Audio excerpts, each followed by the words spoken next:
Hi hello. ചേച്ചിയുടെ മോളുടെ കല്യാണമായിട്ട് ഒന്നിനും ഒരു കുറവ് വന്നില്ല കേട്ടോ. നേരെ പോത്തീസിൽ പോയി ഒരു സാരി എടുത്തു. അതും പർപ്പിൾ കളറായിരുന്നു കേട്ടോ. അതിനകത്ത് സിൽവർ ഷെയ്ഡ് വന്നിട്ട് പിന്നെ വന്നിട്ട് മുഖം മിനുക്കാന്ന് കരുതി നേരെ ഫെയറിലേക്ക് പോയി മുഖവും മിനുക്കി ഒപ്പം മുടിയും ഒന്ന് കട്ട് ചെയ്തു കേട്ടോ. ഇത്രയും ഞാൻ ചെയ്തോളൂ. ഇതുപോലെ ആഘോഷിക്കണമെങ്കിൽ അടുത്ത കസിൻ്റെ കല്യാണം വരണം. അതുകൊണ്ട് ഒന്നിനും ഒരു കുറവ് വന്നില്ല കേട്ടോ. പക്ഷേ മാറ്റിമറിച്ച സംഭവം വേറൊന്നായിരുന്നു. കണ്ടില്ലേ, പനി ആട്ട പടലം ബാധിച്ചു കേട്ടോ. അല്ലെങ്കിലും എനിക്കിങ്ങനെ എന്തെങ്കിലും ഒരു ഫംഗ്ഷൻ വരുമ്പോൾ ഒരു രോഗവും കൂടെ വരും കേട്ടോ. പക്ഷെ ഞാനതൊന്നും കാര്യമാക്കിയില്ല. പിന്നെ നേരെ വീട്ടിൽ വന്നു. അങ്ങനെ റിസപ്ഷനൊക്കെ കഴിഞ്ഞ് നേരെ വീട്ടിൽ വന്നു കേട്ടോ. ഇതാണ് നമ്മുടെ പുതുപ്പെണ്ണ്. ഇതെല്ലാം എൻ്റെ കസിൻസാണ് കേട്ടോ. ഇവരെക്കുറിച്ച് പറയുന്നത് ഇന്നൊന്നും തീരില്ല കേട്ടോ. അതുകൊണ്ട് ഞാൻ ദീർഘിപ്പിക്കുന്നില്ല കേട്ടോ. പക്ഷേ എല്ലാവരും തലേദിവസം അറിയാമല്ലോ, എല്ലാവരും ഭയങ്കര ആഘോഷത്തിലാണ്.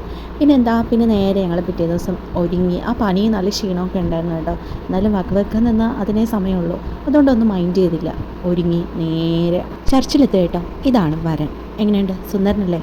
പിന്നെ നേരെ കെട്ടൊക്കെ കഴിഞ്ഞു. അടുത്തെന്തായിരിക്കും നമ്മുടെ കലാപരിപാടി? അതേന്നേ, സദ്യയല്ലേ. ഇപ്പോൾ സദ്യ സൂപ്പറായിരുന്നു കേട്ടോ. ഞാൻ കണ്ടിട്ടുള്ളതിൽ വെച്ച് നല്ലൊരു സദ്യയായിരുന്നു. അപ്പോൾ സദ്യയൊക്കെ കഴിച്ച് പെണ്ണിനേക്ക് യാത്രയാക്കി നേരെ ഹോസ്പിറ്റലിൽ പോയി. അപ്പോൾ ഇത്രയുള്ള ഇന്നത്തെ വിശേഷങ്ങൾ. Tata, bye, see U.